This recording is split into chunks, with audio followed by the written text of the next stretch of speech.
This is a video on using rich darks in your watercolor paintings. And for a long time, rich darks weren't even available to the watercolor painter. But now we have colors like perylene green and indigo and mineral violet. And these colors will really enrich your paintings, and you should add them to your palette. For a long time, it was commonplace to darken colors just by adding black. But that dulls the colors and you'll end up with muddy mixtures, so that's not the best solution. If you learn to use rich darks in your paintings, they'll become more dramatic and you'll enjoy painting a lot more. So let's get started. When you're mixing darks, don't stir them up. It creates muddy colors and it won't work as well for painting. I'm going to demo this. This is a nice dark color called indigo, which I like a lot.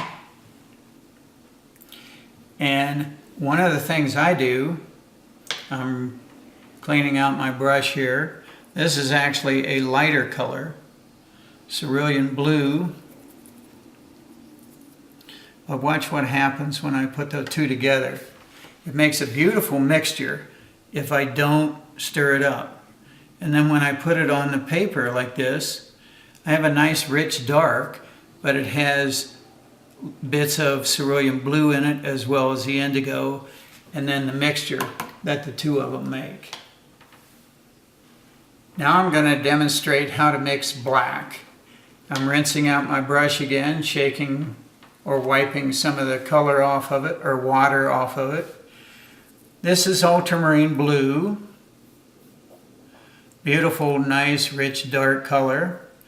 I'm going to rinse my brush out again, remove some of the water from it, and let's use burnt umber.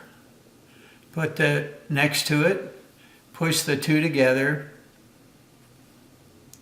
and make a nice, rich, dark.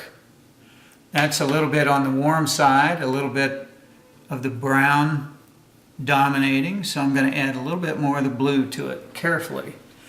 You can see how dark that gets in there.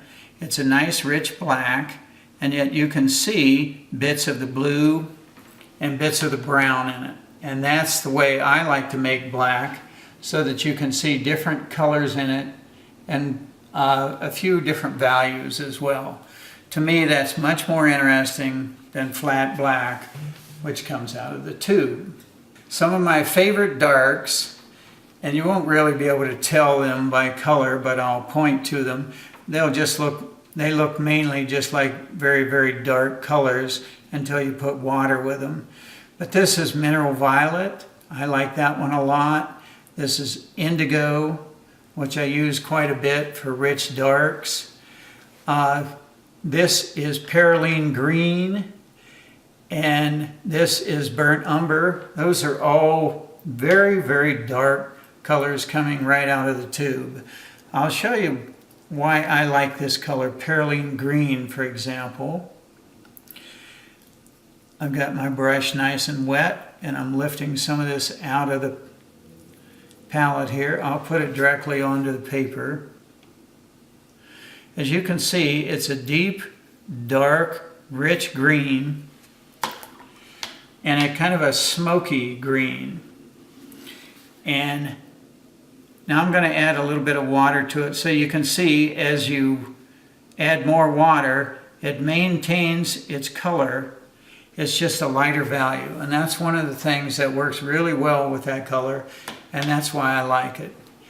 Now, when manufacturers like Winsor Newton come out with new colors, they try to make colors that you can't mix on your own. This color, perylene green, would be very difficult. I could probably do it, but it would take too much time and wouldn't come out as nice and even as this if I was to mix it on my own. So when they come out with new colors, the idea is to produce colors that the artist typically cannot mix on their own. That way you're enticed to buy them. I prefer not to mix complements all the time, at least, not to gray colors. So complements are opposite on the color wheel, like red and green. If you mix those two together, it dulls them both down. Now I do that deliberately in some cases, but typically I don't mix opposite colors on the color wheel just to make them darker or just to make them gray. I prefer to do a different mixture which will have richer colors in it. I'm going to demonstrate mixing complements right now so you can kind of see what I'm talking about. This is just a neutral red, cadmium red, which is nice. It's actually warm. Cleaning my brush out again. And I'll just put some olive green with that. And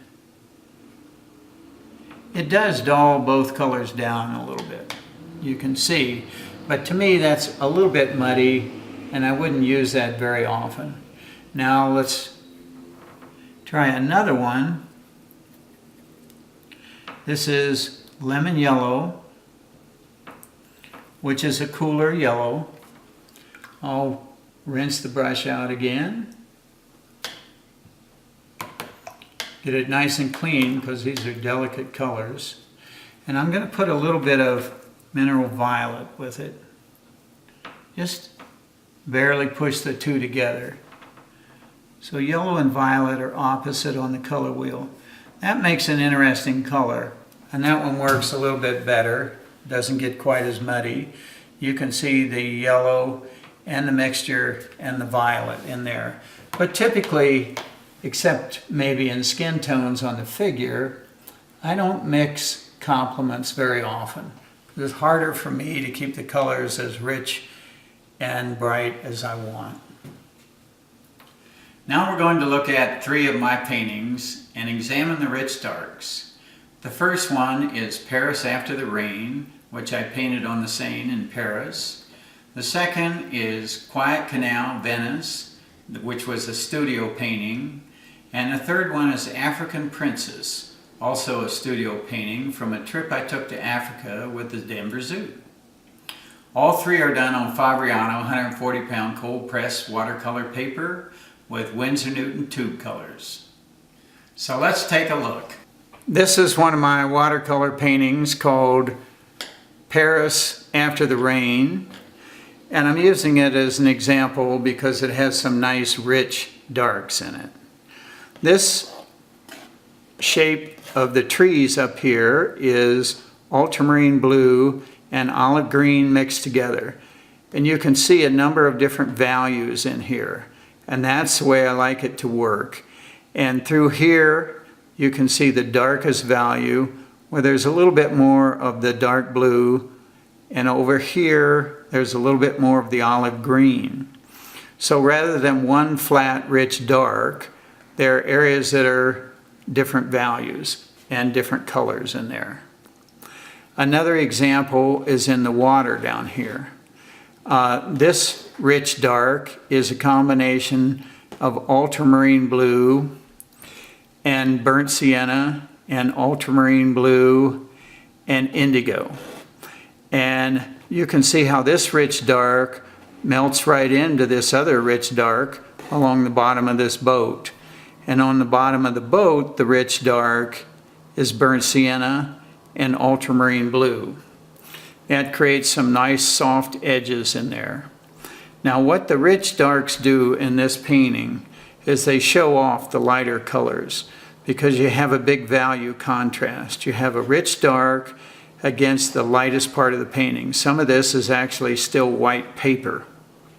So you have a dark dark against a very light color or light value, and that creates contrast and interest in the painting. This is another one of my paintings, and this is called Quiet Canal in Venice, and we're zooming in on part of it because I want to show you some rich darks again. In this area over here, I wanted to play this boat down so that it didn't command as much attention as this one back here. So there's a lot of rich darks in here that are running together and melting together and creating some interesting soft edges. In this case, I use some alizarin crimson and Indian red, which are both dark reds, and I mixed those with ultramarine blue to get some of the dark, deep blacks and browns in this boat.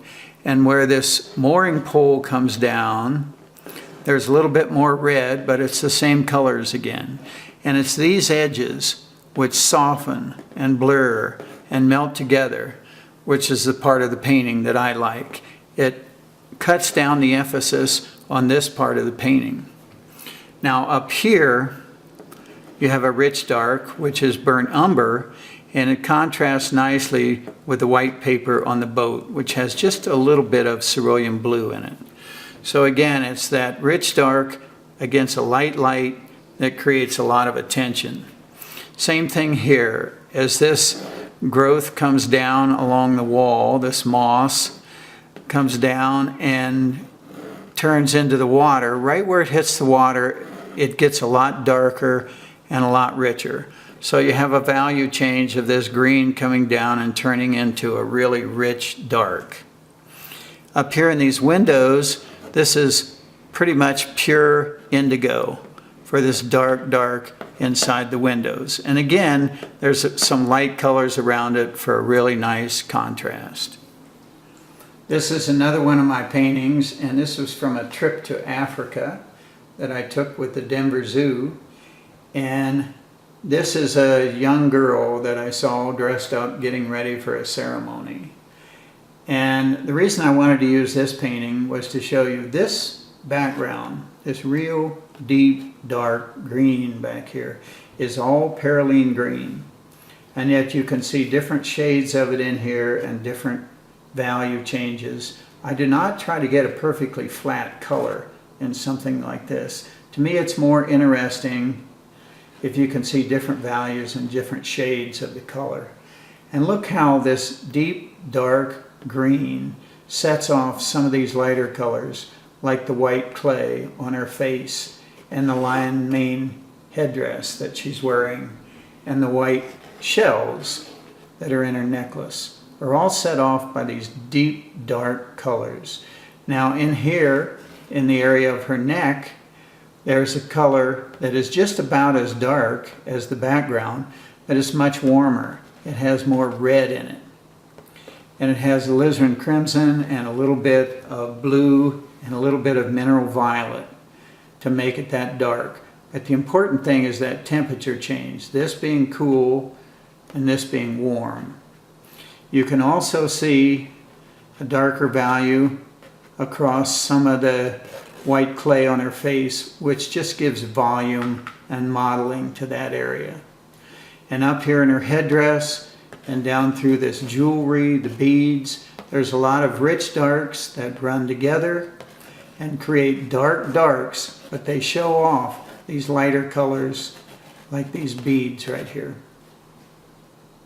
So when a painting is not working the way I want, the first thing I look for is the values.